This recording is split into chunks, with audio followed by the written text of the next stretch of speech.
Conversations with Elders, hosted by yours truly, Louis Marie Blanche, welcoming you to Glastonbury Radio 432, where we will be TED Talking in tongues with the elders of all ages, all generations, all races, cultures, and creeds. All gender, religious, or political preferences will be honored and encouraged on Glastonbury Radio 432, Conversations with Elders, where it is our treasured pleasure to roll out the red carpet of golden liquid love light to you in honor of the queendom come, soul dancing free to life's heartbeat drum, in honor of mother, daughter, sister, lover, priestess, goddess, friend, sharing the blessings of love's perfect stranger, Deja Vu, welcoming you to Glastonbury Radio 432. It's too cosmic, much too cosmic for me. Much too cosmic. Aloha, hola, aho, hello. Once again, we are here with my beloved Deborah and Kelley, and we are making our way through the beautiful journey known as the Garden of the Desert Rose. And we are on chapter 13, which is entitled The Pain Body. I will now read the quote that introduces us to this chapter.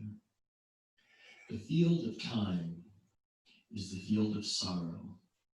All life is sorrowful, and it is. If you try to correct the sorrows, all you do is shift from somewhere. You shift them somewhere else.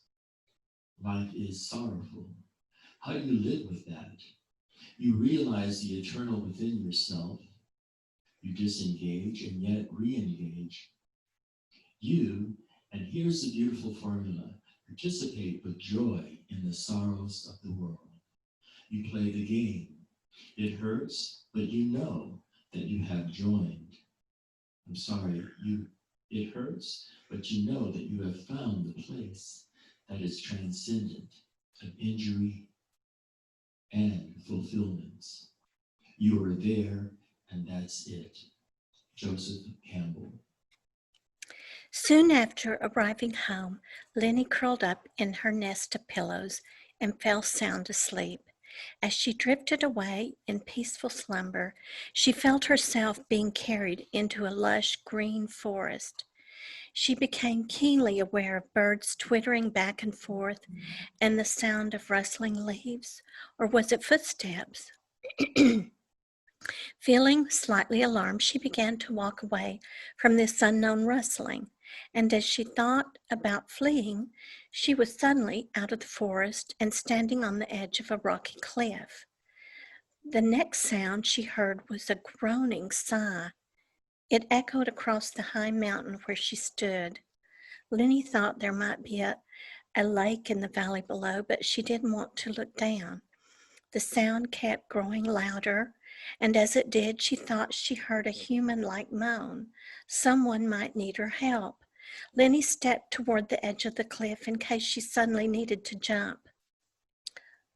Looking down, she found she had been right. A beautiful lake lay in the valley, its still water, mirroring both the mountain and her image. Thinking it odd, she was wearing a gray wool scarf wrapped tightly around her neck. She stepped back away from her rocky edge. She was having difficulty breathing from the pressure on her throat. She reached up and tried to loosen her scarf, but when she did, immediately she felt claw-like fingers clutching her throat. Lenny screamed and began to run, but her vocal cords no longer worked, just like a few minutes ago, making her feel helpless and weak. Fear zapped all of her strength as monstrous claws continued to strangle her. Fighting to break free, she wanted to see her attacker's face, so she turned her head sharply to the right. Suddenly, she was unfastened. She no longer wanted to run away. Fueled by sheer will and determination, Lenny became the aggressor, grabbing her foe's arm as she twirled around to look into the eyes of a grotesque being. Whatever it was, its features reminded her of Gollum from the J.R.R. Tolkien novel Lord of the Rings. Her son had insisted she read it only a few months back, and she was glad she listened to him. Otherwise, she would now be feeling a lot more fear. The creature's wrinkled skin looked like brain matter. His limbs were long and bony. His hands and fingers were knotted, ending in tapered hook-like fingernails. He had long, stringy horse-like hair, and he hopped on his two legs like a frog. Lenny seized down on his arm as he tried to wrench it free. Looking at him sent cold shivers up her spine. "I'm not taking you home with me," Lenny scolded, thankful her voice had finally returned. "Who are you, and why are you trying to kill me?" "Pain," the horrid creature gurgled. "Yes, I'm probably giving you a lot of pain, but you started this. I want to know why you tried to kill me." "Lovely," he said, spitting the words out as if it tasted foul in his mouth. "What do you mean by lovely?" Lenny asked. "You're not making any sense." "Joy pushed me out," he answered. "Your lovely friends are taking up my space." "Thank God for that," Lenny said. "I still don't know who or what you are." "I am as you made me," he growled between clenched teeth.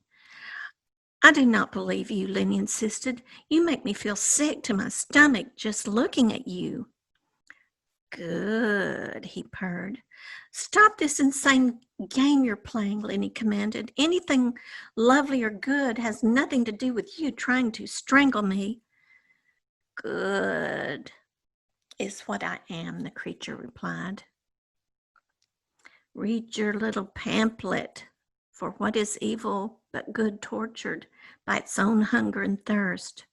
Are you saying you are good tormented into being evil?" Lenny asked, staring into the creature's repulsive eyes. "Stop looking at me," he hissed, turning away from her. "I've learned recently that evil doesn't like to be found out or stared at. Angry snakes have gotten the best of me lately. I don't know where mine went, but I don't doubt the two of you are best friends. I'm not letting you go until you explain yourself to me." "You made me as I am." "Ask yourself," the creature said, spitting yellow liquid from his clenched teeth. "Well, you remind me a bit of Gollum, and I both loved and hated him," Lenny said, more to herself than to the creature. "Maybe you represent good and evil to me. Are you a thought form I created because of all these strong contradicting feelings?" "Maybe," he hissed. She wasn't completely satisfied with this answer. While she pondered what to ask next, he began to circle around, twisting the arm she held into a rope-like tentacle. She feared he was getting ready to attack her. "Stop circling," she barked in her most threatening tone. The creature started jumping up and down. His legs twisted as if they were on a hot pan of grease. Thread-like veins bulged out of his forehead. His hair whipped about on his head as if swatting an unseen fly. It reminded her of a pony swishing its tail. He threw back his head, and a hollow, mean laugh erupted from his hideous open mouth.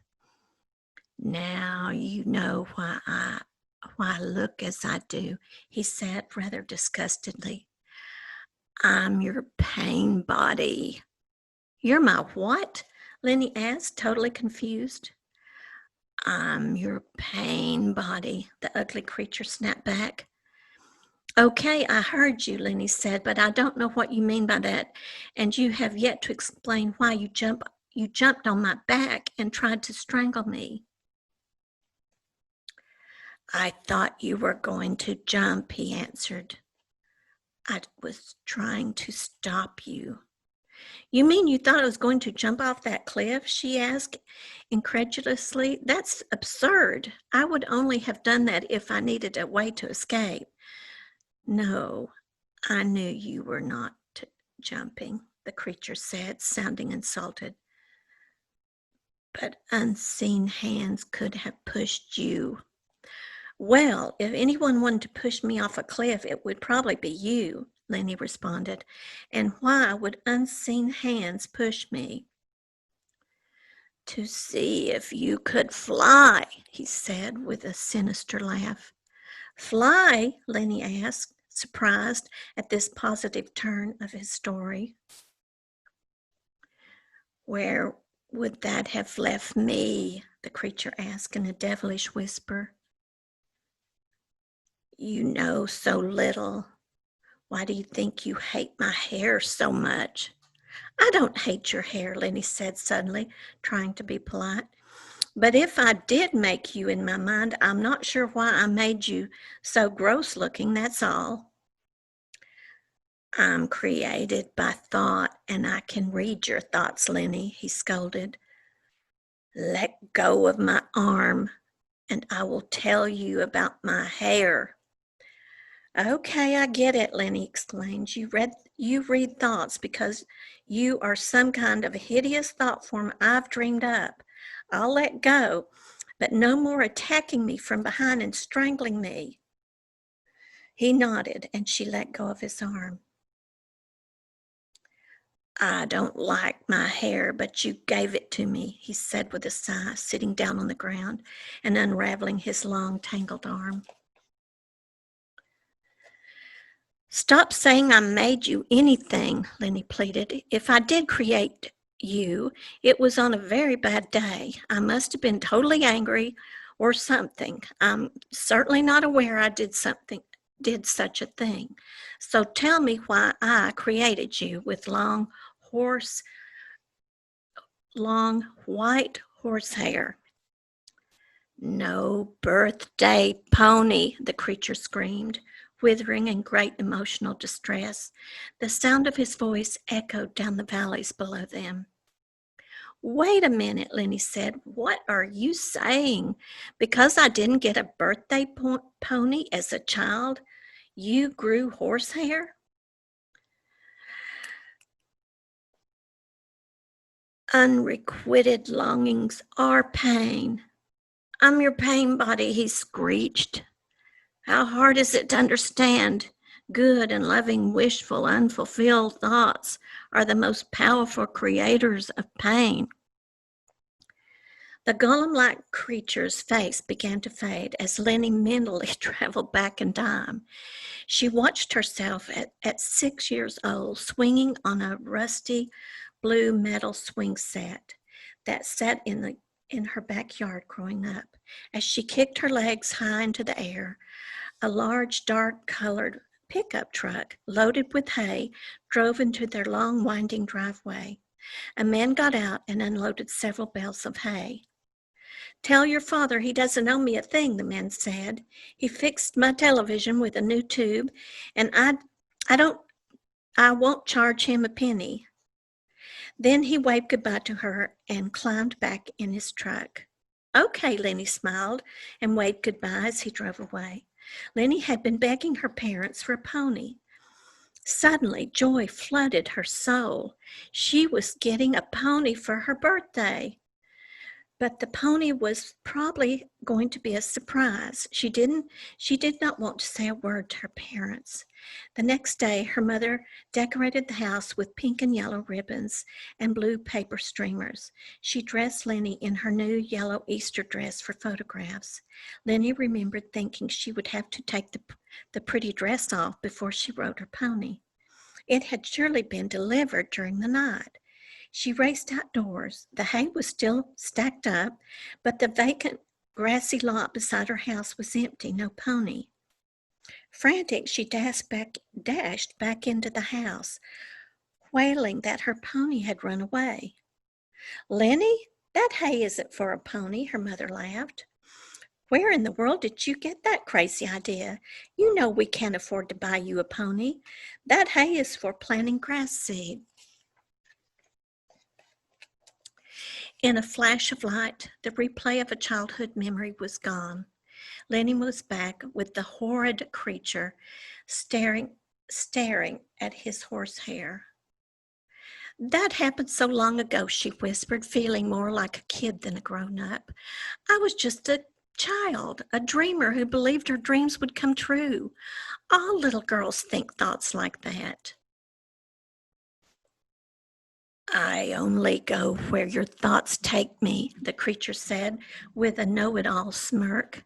Well, I no longer want a pony, so maybe if we're both lucky, your ugly hair will fall out, she said, feeling put out by his cocky attitude.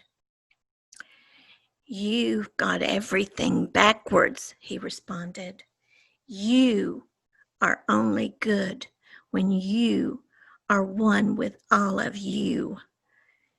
If you seek wholeness, you must look where you least want to look. My hair is formed from broken dreams, wishes that died before they were tasted, critical remarks of others you believed fully form my body.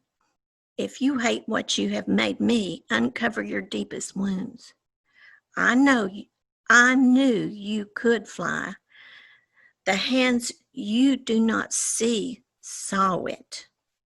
He suddenly shrieked loudly and vaporized into a misty gray cloud of smoke right before Lenny's startled eyes. Then, becoming aware of her breath, she drifted into a deep trance-like world where thoughts and words were not allowed.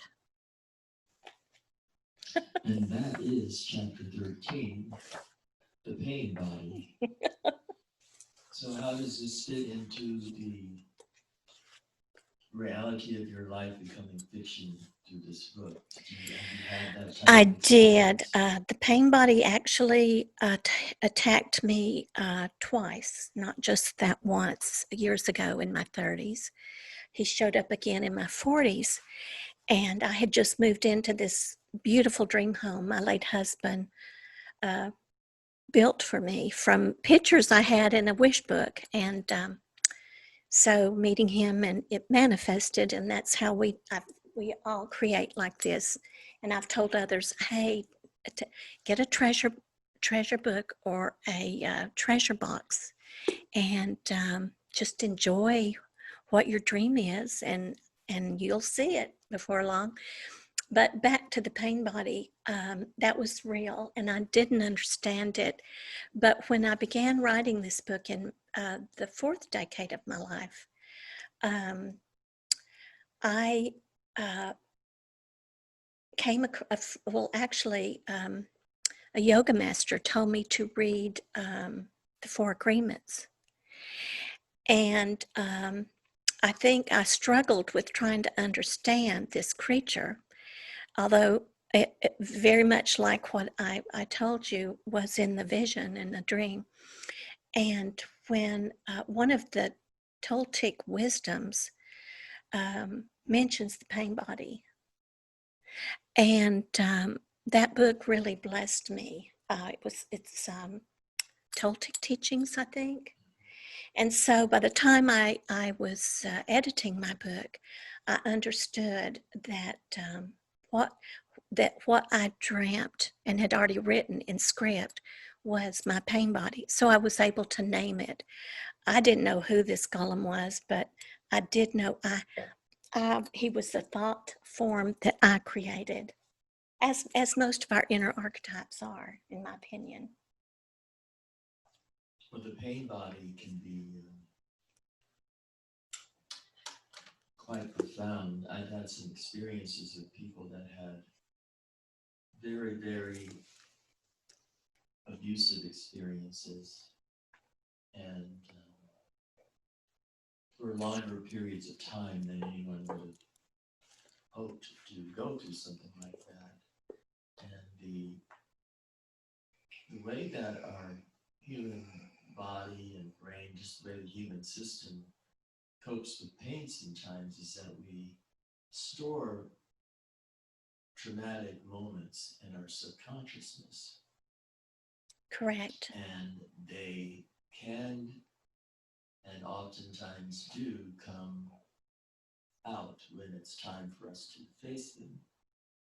But in terms of the pain that's stored in the body, I've seen people that have experienced really deep trauma actually have physical wounds reappear on their body in the midst of having a flashback or a post-traumatic stress moment.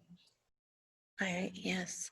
So that pain body, the pain that we experienced in life can dwell within us and make itself known in offering us the ability to deal with it. As Joseph Campbell said in the foreword, which I'll read again. Oh, I'd love that. Yes. The field of time is a field of sorrow. All life is sorrowful, and it is. If you try to correct the sorrows, all you do is shift them somewhere else. Life is sorrowful. How do you live with that? You realize the eternal thing yourself. You disengage and yet re-engage. You, and here's the beautiful formula, participate with joy in the sorrows of the world. You play the game. It hurts, but you know that you have found a place that is transcendent of injury and fulfillments. You are there, and that's it. Joseph Campbell. Well, I've said this to you privately, but one of my challenges during this pandemic has been like my little 10-year-old granddaughter who told her mother, I'm no longer afraid of death. And I haven't been, because I have so many deceased loved ones visit me. I know that we have one life and it's eternal. We wear different earth suits. This is my belief. This is what I have come to believe in my own mind. But my sorrow for humanity, for the, oh my goodness, so many aspects of what's going on right now in America have created, throughout the world. And throughout the world. I'm aware and know more about America, but it's all over the world. The sadness and loss of life and confusion, and it's going to, this chapter is so fitting. In fact, I had forgotten all about this chapter. I haven't read this in 10 years. I had to edit it so long. I said, I'll never read this again. But thankfully, I hope it will bless you. And I hope all will be blessed. And during this time, write your own myth. Know your pain body. He's there. She's there. Whatever it is, don't feed it. Don't feed it with any more food. Let's say, instead of spiritual food, what would you say you're feeding it with? Anger, regret? Well, the energy we give anything through the process of fear comes back like a ghost to haunt us. Yes. And I will keep repeating what Joseph said here. You dissipate with joy in the sorrows of the world. So in these, what I call temples of quarantine in this moment of COVID-19, if we as world citizens participate with joy in the sorrows of the world, we play the game, it hurts, but we know that we found a place that is transcendent of injury and fulfillments. You are there, and that's it. Right. Thank you, sweetheart. You're quite welcome. Well, blessed be, we've made our way through another lovely chapter in the Garden of the Desert Rose. That was chapter 13, the pain body, and we hope you enjoyed that chapter, and we will be continuing with more, and we hope to, since you're listening the next time around. Bless you. Thank you. Namaste.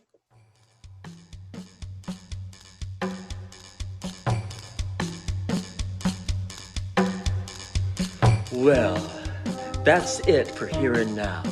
But until we meet again, this has been Louis Marie Blanche thanking you for listening to Conversations with Elders on Glastonbury Radio 432.